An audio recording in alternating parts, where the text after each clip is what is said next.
क्या कभी अंबर से सूर्य बिछड़ता है, क्या कभी बिन बाती दीपक जलता है। कैसी है ये अनहोनी, हर आँख हुई नम, छोड़ गए जो तुम तो कैसे जिएंगे हम। जय जयकारा, जय जयकारा, देना साथ हमारा। जय जयकारा, जय जयकारा, स्वामी देना साथ हमारा। चलो भाई, माइक टेस्टिंग हो गई, अब स्टार्ट करते हैं अपनी क्लास। वैसे मैंने इसको पियानो पर बजाया और यूट्यूब पे डाल दिया है योगेश वर्मा चैनल पर, प्लेलिस्ट में फ़न वीडियोस के अंदर। आई थिंक लास्ट वीडियो आ रहा होगा, जो लोग बाद में इसको देखेंगे वो भी प्लेलिस्ट में तो चेक कर ही सकते हैं। तो अभी तक दोस्तों क्या हो चुका है, फ्लैशबैक, शॉर्ट में बोरोइंग कॉस्ट। कुल मिलाकर बात यह है कि जो आप लोन लेते हैं या जो पैसा उठाते हैं उस पर जो इंटरेस्ट लगता है उसे बोरोइंग कॉस्ट बोलते हैं शॉर्ट में। बात समझ में आ गई।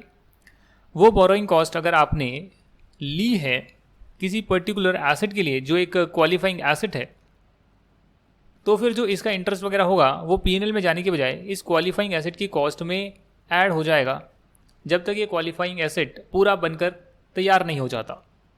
क्वालिफाइंग एसेट का मतलब है जिसको सब्सटेंशियल टाइम लगता है बनने के लिए, लिकर, डैम्स, बिल्डिंग। हालांकि जो छोटे मोटे एसेट्स होते हैं वो क्वालिफाइंग एसेट्स नहीं होते हैं। हमने ये भी पढ़ा था कि बोरिंग दो प्रकार की होती है, specific boring and general boring.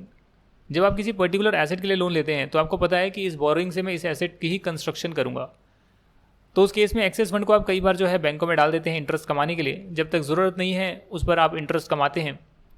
उस इंटरेस्ट को, जो इंटरेस्ट इनकम है, उसे बोरिंग कॉस्ट से आप लेस कर दीजिए, क्योंकि अल्टीमेटली आपकी बोरिंग कॉस्ट जो है, जो भी आपने लोन लिया है और उसका इंटरेस्ट बन रहा है, वो अल्टीमेटली थोड़ी सी कम हो गई।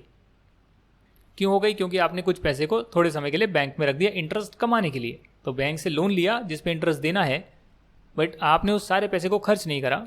कुछ पैसे को अभी आपने बैंक में डिपॉजिट कर दिया कुछ महीनों के लिए, क्योंकि कुछ महीनों के बाद डिमांड आने वाली थी। हालांकि जनरल बोरिंग बड़ा ही कॉम्प्लेक्स कॉन्सेप्ट है, जिसमें बहुत सारी जो है बोरिंग्स लेते हैं, बहुत सारी बोरिंग्स लेते हैं। क्या ये मुझे एग्जाम्पल कराना है या करवा दिया, मुझे तो समझ में नहीं आ रहा है। लास्ट वीडियो में क्या कराया था एक बार ज़रा देख लेता हूँ।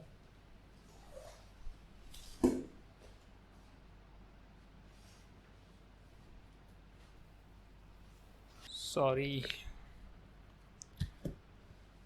हर आँख हुई नम, तो कैसे जिएंगे हम। कहाँ तक हो गया? चल जाओ सिम सिम। कहाँ देख रहा हूँ भाई, मैं भी अपने लेक्चर मोबाइल में देख रहा हूँ, ऐप के अंदर से। कहाँ तक करा दिया भाई?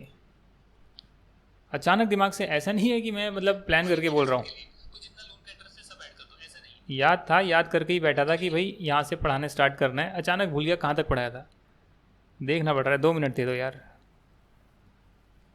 क्या हो गया? कमेंसमेंट हो गया, सस्पेंशन हो गया, सीसेशन हो गया। आई थिंक ये नहीं कराया मैंने आपको, मैं इस जल्दीबाजी में आगे बढ़ गया। मुझे लगा सब करा दिया है तो मैं जल्दीबाजी में आगे बढ़ गया। टाइप्स ऑफ बोरिंग ज़रा करते हैं। हाँ जी, तो हमने जो है ये सब पढ़ लिया था कि आप क्वालिफाइंग एसेट के लिए जो कॉस्ट इनकर कर रहे हैं, बोरिंग कॉस्ट, उसके इंटरेस्ट को कैपिटलाइज कर सकते हैं। बीच में सस्पेंड हो सकता है तो उस पीरियड के इंटरेस्ट को कैपिटलाइज नहीं करेंगे, और जब एक्टिविटीज़ आपकी कंप्लीट हो जाएगी कंस्ट्रक्शन, तो उसके बाद भी कैपिटलाइज नहीं करेंगे। तो ये बात तो आपको क्लियर है, यहाँ तक तो हम ऑलरेडी पढ़ चुके हैं। अब जो है मैं आपको जो है एक प्रैक्टिकल एग्जाम्पल करके दिखाता हूँ, और इसको जो है और आराम से जो है हम डिस्कस करते हैं। कई बार आप जो है बोरिंग जो है लमसम इकट्ठे लेते हैं। जैसे कि आपने 10 लाख रुपए लिए 10% इंटरेस्ट पे, 5 लाख लिए 15% के इंटरेस्ट पे। अब होता क्या है कि आपको ये सारा अमाउंट एक साथ नहीं चाहिए, बट आप जो है सेंक्शन एक साथ करा लेते हैं। पता लगे कम सेंक्शन करा है, बाद में ज़्यादा की ज़रूरत पड़ रही है, सेंक्शन नहीं हो रहा है, प्रॉब्लम आ रही है, तो सेंक्शन पूरा करवा लिया। क्योंकि बैंक के भी असूल होते हैं कि अगर आपने सेंक्शन करा लिया तो इतनी जल्दी वो मना नहीं करते, उस सेंक्शन अमाउंट को देते ही हैं, जिसके लिए वो कमिटमेंट चार्जेस भी लेते हैं अगर उन्होंने कमिट किया है तो। अब इस केस में क्या है कि आप कई बार इस अमाउंट को जो है आप फिक्स डिपॉजिट में या अदर इन्वेस्टमेंट में रख सकते हैं शॉर्ट टर्म टाइम के लिए। उससे क्या होता है, उससे आपका इंटरेस्ट कॉस्ट का बर्डन कम हो जाता है। लोन ले लिया, बैंक में आ गया पैसा, इंटरेस्ट लगना चालू हो गया। कैपिटलाइजेशन तो तब स्टार्ट होगा ना जब क्वालिफाइंग एसेट पर कॉस्ट इनकर होनी स्टार्ट हो जाएगी, अदर रिलेटेड एक्टिविटीज स्टार्ट हो जाएगी उस एसेट को रेडी फॉर यूज़ करने के लिए, और आपका बोरिंग कॉस्ट तो लगनी स्टार्ट हो ही गई। तो वो तीनों चीज़ें जब कंप्लाई होगी तब आप उसे कैपिटलाइज करेंगे। बट अभी तो आपने बोरिंग कॉस्ट को यूज़ किया ही नहीं, कुछ पर्टिकुलर बोरिंग कॉस्ट को यूज़ किया ही नहीं। समझ रहे हैं, 10 लाख में से 2 ही लाख रुपए आपने निकाले, तो बाकी 8 लाख जो नहीं निकाले उस पर इंटरेस्ट लगना तो चालू हो गया। उसके इंटरेस्ट को तो कैपिटलाइज नहीं कर सकते क्योंकि जो पैसा ही नहीं लगाया एसेट के लिए उसकी कॉस्ट को कैसे कैपिटलाइज करेंगे। जो अमाउंट एसेट के लिए लगी है, 2 लाख लगे जैसे मान लेते हैं, 2 लाख कंस्ट्रक्शन पे लग गए, तो उसकी जो इंटरेस्ट की कॉस्ट होगी वही तो आप उस एसेट में कैपिटलाइज करेंगे, प्रोवाइडेड उसकी कंस्ट्रक्शन हो रही हो, अदर रिलेटेड एक्टिविटीज़ हो रही हो, सारी कंडीशन सेटिस्फाई हो रही हो। तो बाकी के 8 लाख का क्या करेंगे जो 3 महीने बाद आपको ज़रूरत है, मिल तो अभी गए, उसे आप बैंक में डाल सकते हैं। तो भले ही आपका 10% का इंटरेस्ट है, बैंक में डालेंगे तो 4-5% तो निकल ही आएगा 3-4 महीने के लिए। उससे क्या होगा कि जो आपका ये बर्डन है 10% इंटरेस्ट का, उस एक्स्ट्रा अमाउंट पे 8 लाख रुपए जो यूज़ नहीं करे, वो इंटरेस्ट का बर्डन थोड़ा सा कम हो जाएगा क्योंकि आपको कुछ ना कुछ इंटरेस्ट इनकम रिसीव हो जाएगी। तो अगर आप स्पेसिफिक बोरोइंग लेते हैं, उस केस में जो इंटरेस्ट इनकम है उसे आप जो है बोरिंग कॉस्ट से रिड्यूस कर देंगे। अब आपका सवाल ये होगा कि सर ये स्पेसिफिक बोरिंग होती क्या है। दोस्तों, स्पेसिफिक बोरिंग का मतलब है कि जो आपने पैसा लिया एक पर्टिकुलर एसेट के लिए ही, कि मुझे एक प्लांट एंड मशीनरी लगाना है, 2 करोड़ का खर्चा आएगा, 2 करोड़ का लोन लिया कि भैया इस प्लांट एंड मशीनरी पर ही मेरे को खर्चा करना है, simple. Loan for a particular asset is specific boring. उस केस में ये काम किया जाता है। हालांकि जनरल बोरिंग के केस में कुछ और होता है। जनरल बोरिंग का ये मतलब है कि आप कई सारे एसेट के लिए लोन ले लेते हैं, मतलब लोन एक ही लेते हैं बट कई सारे एसेट्स में यूज़ करते हैं। बट आप तो कहेंगे सर ठीक है, दिक्कत क्या है, अगर हमने 10 लाख का लोन लिया है 5 एसेट्स के लिए और पाँचों एसेट की कॉस्ट हमें मालूम है, तो एक तरीके की स्पेसिफिक बोरिंग हो गई है। जिस एसेट में जितना पैसा लगा उतना उतना हम डाल देंगे। मैं कहता हूँ कि मान लेते हैं कि आपने 2 लोन ले लिए हैं और 2 लोन से आप 5 एसेट लेने वाले हैं। अब ये तो बड़ा ही कॉम्प्लेक्शन हो गया। यहाँ पर आप कैसे बोल सकते हैं कि स्पेसिफिक बोरिंग है, इन एसेट्स के लिए लिया गया है, कौन सी बोरिंग किसके लिए लिया गया, कंफ्यूज हो जाएंगे आप। मल्टीपल बोरिंग्स ली हुई है, मल्टीपल एसेट्स पर लगा रहे हैं, या इवन मल्टीपल बोरिंग्स को एक एसेट पर लगा रहे हैं, तो कौन सी बोरिंग का पैसा लगा रहे हैं, नोबडी नोज। तो ऐसी कंफ्यूजन को दूर करने के लिए जनरल बोरिंग के केस में हमें वेटेड एवरेज रेट निकालनी होती है। इसका मतलब क्या है, इसका मतलब जो है हम एग्जाम्पल करेंगे, एग्जाम्पल की फॉर्म में जो है हम चीज़ें समझेंगे, ठीक है ना।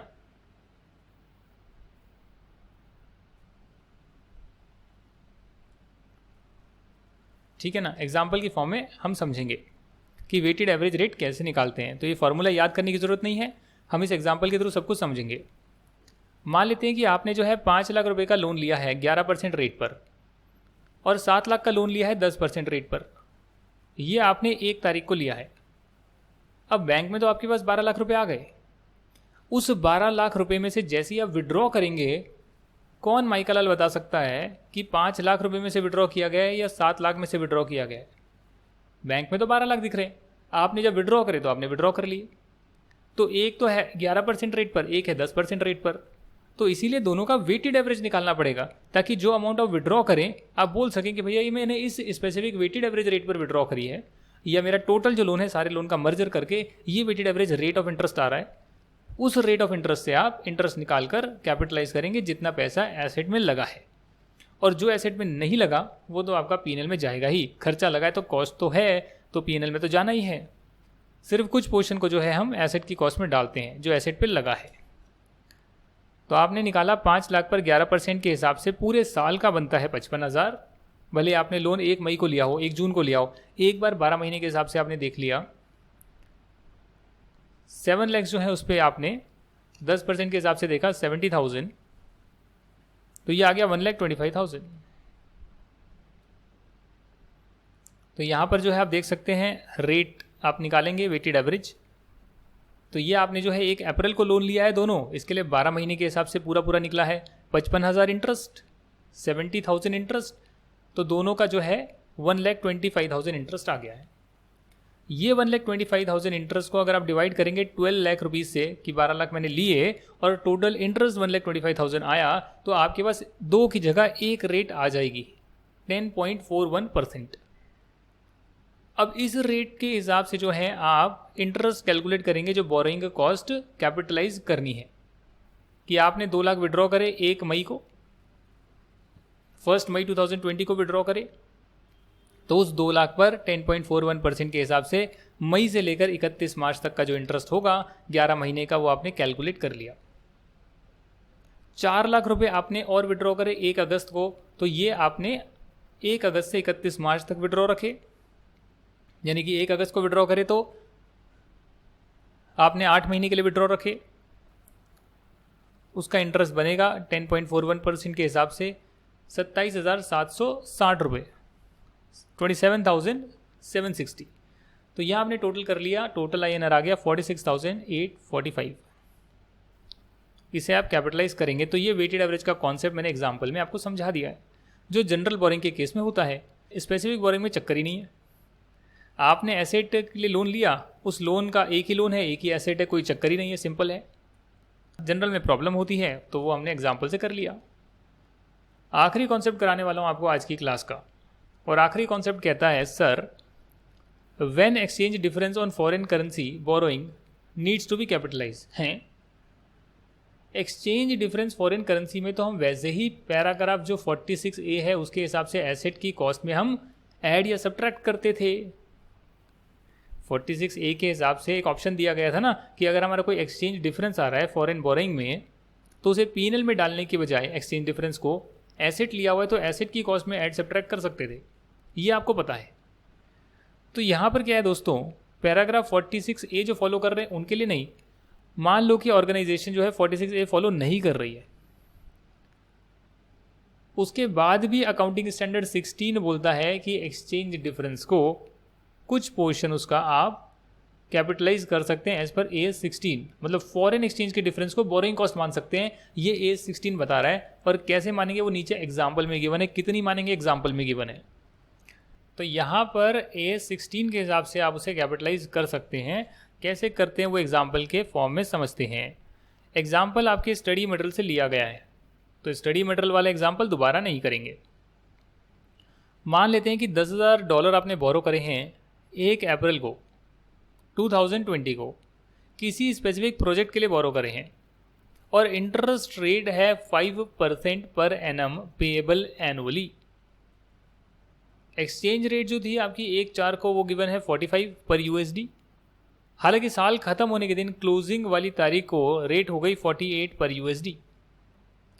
अगर लोन लोकल करेंसी में बोरो किया होता, यानी इंडिया में बोरो किया होता, तो 11% रेट पर आपको लोन मिलता। तो यहाँ पर 2 चीज़ें हैं। एक तो है कि भैया देखिए, अगर ये क्वालिफाइंग एसेट है, अगर बोरोइंग कॉस्ट हमें कैपिटलाइज करनी होती है तो सबसे पहले आप फॉरेन लोन का जो इंटरेस्ट एक्सपेंस है वो कैलकुलेट कर लेंगे कि भैया देखें, हमने $10,000 लिया, 5% रेट ऑफ इंटरेस्ट पे लिया, पूरे ही साल के लिए अप्लाई करा, और क्लोजिंग रेट 48 रुपीज़ है, साल के एंड में हम एंट्री पास कर रहे हैं, तो 48 से मल्टीप्लाई करके आपने देख लिया कि भैया 24,000 रुपये आया है। तो ये तो आपकी बोरिंग कॉस्ट हो गई, ये तो आप एसेट में कैपिटलाइज कर सकते हैं अगर सारी कंडीशन मीट होती है। इसके अलावा आपने एक एक्सचेंज डिफरेंस और निकाला, जो लोन की अमाउंट है, लोन के प्रिंसिपल पोर्शन पर एक्सचेंज डिफरेंस और निकाला। $10,000 पर 45 और 48 का डिफरेंस निकाला तो आया 30,000। अब सवाल यह है कि इस 30,000 को क्या हम P&L में डालते थे, पैरा 46A के हिसाब से चलो एसेट में भी डालते थे, बट पैरा 46A फॉलो नहीं कर रहे हैं, नॉर्मल हम फॉलो करते हैं P&L में डालने वाली पॉलिसी, बट क्या AS 16 के हिसाब से इसको बोरोइंग कॉस्ट का पार्ट बना सकते हैं एक्सचेंज डिफरेंस को, और बना सकते हैं तो कितना बना सकते हैं। तो दोस्तों यहाँ पर दे रखा है कि आप बना सकते हैं, अगर जो लोकल करेंसी में आप लोन लेते, 10,000 मल्टीप्लाई बाय जिस दिन लोन लिया उस दिन रेट 45 थी, तो INR में इतना लोन की ज़रूरत थी आपको, पर INR में जो लोन मिलता वो 11% रेट पर मिलता, तो करीब करीब आपका 49,500 का इंटरेस्ट बनता। फॉरेन करेंसी में लेने की वजह से इंटरेस्ट जो है 24,000 का बना है। तो जो आपने इंटरेस्ट सेव कर लिया 25,500, ये कैलकुलेशन करनी पड़ेगी 25,500, मैक्सिमम इतना एक्सचेंज डिफरेंस आप एसेट की कॉस्ट में कैपिटलाइज कर सकते हैं और बाकी का जो एक्सचेंज डिफरेंस है उसे आप पीएनएल में डाल सकते हैं। ये जो है बोरोइंग कॉस्ट और AS 11 का लिंकिंग है। समझे आप मैंने क्या बताया? इंटरेस्ट की जो कॉस्ट है वो तो आपका जाएगा ही जाएगा एसेट की कॉस्ट में, अगर सारी कंडीशन मीट होती है तो बोरोइंग कॉस्ट AS 16 के हिसाब से एसेट की कॉस्ट में ऐड होगा। क्वालिफाइंग एसेट होना चाहिए, कंस्ट्रक्शन वगैरह होनी चाहिए, कंस्ट्रक्शन वगैरह की कॉस्ट लगनी चाहिए, उस पर होनी चाहिए, और एंसिलरी एक्टिविटीज़ भी होनी चाहिए। यहाँ तक की बात तो क्लियर है। अब जो एक्सचेंज डिफरेंस है फॉरेन बोरोइंग से जो आपने एसेट खरीदा, उस एक्सचेंज डिफरेंस को हम वैसे तो एसेट की कॉस्ट में डालते थे पैरा 46A के हिसाब से, अब वो फॉलो नहीं कर रहे आप, तो उस केस में भी बोरोइंग कॉस्ट के हिसाब से आप यदि लोकल करेंसी में लोन लिया होता तो जितना ज़्यादा इंटरेस्ट पे करना पड़ता या जितना इंटरेस्ट आपने बचा लिया वहाँ तक जो है आप मैक्सिमम एक्सचेंज डिफरेंस को कैपिटलाइज कर सकते हैं। अब मान लेते हैं ये आता आपका 25,000, तो आप 1,000 रुपये कैपिटलाइज कर सकते थे मैक्सिमम। मान लेते हैं कि INR में आपको मिल रहा होता 20,000 ही, तो आप कुछ भी कैपिटलाइज नहीं करेंगे एक्सचेंज डिफरेंस को। इंटरेस्ट को तो फिर भी करेंगे, एक्सचेंज डिफरेंस को नहीं करेंगे। समझ गए आप? ये इस कंडीशन के बेस पर बना है कि भैया अगर INR में लिया होता तो आप इतना जो है एसेट की कॉस्ट में डाल रहे होते, क्योंकि फॉरेन करेंसी में लिया है तो आपने 25,500 तक का जो अमाउंट है वो आपको जो है इंटरेस्ट बियर नहीं करना पड़ा, बट उसके बदले आपको एक्सचेंज डिफरेंस बियर करना पड़ा। तो एक्सचेंज डिफरेंस का वहाँ तक का पोर्शन जो है आप एसेट की कॉस्ट में डाल सकते हैं। ये इसका जो है कॉन्सेप्ट है। इसी के साथ जो है आपका AS 16 कंप्लीट हो गया है और नेक्स्ट क्लास में हम लोग इसके क्वेश्चन आंसर्स करेंगे, फिर AS 1 के जो क्वेश्चंस रह गए वो करेंगे, यानी कि जो आपका चैप्टर नंबर 3 हमने स्टार्ट करा है वो पूरा कर लेंगे, और चैप्टर 1 और 2 उसके बाद मैं आपको कराऊंगा। तो मॉड्यूल 1 जो है मैं आपका कंप्लीट कराऊंगा और RTP और पास्ट ईयर के क्वेश्चंस कराऊंगा। ये मेरा टारगेट है। जिन्होंने सिर्फ अकाउंटिंग स्टैंडर्ड का बैच लिया है उन्हें अकाउंटिंग स्टैंडर्ड के क्वेश्चन आंसर्स इस वीडियो के बाद मिलेंगे, स्टडी मटेरियल के और RTP के और बाकी जो होते हैं आपके पास्ट ईयर के, वो सब हम डिस्कस करेंगे। Thank you once again for watching this. I wish you all the best. जय हिंद, बाय बाय।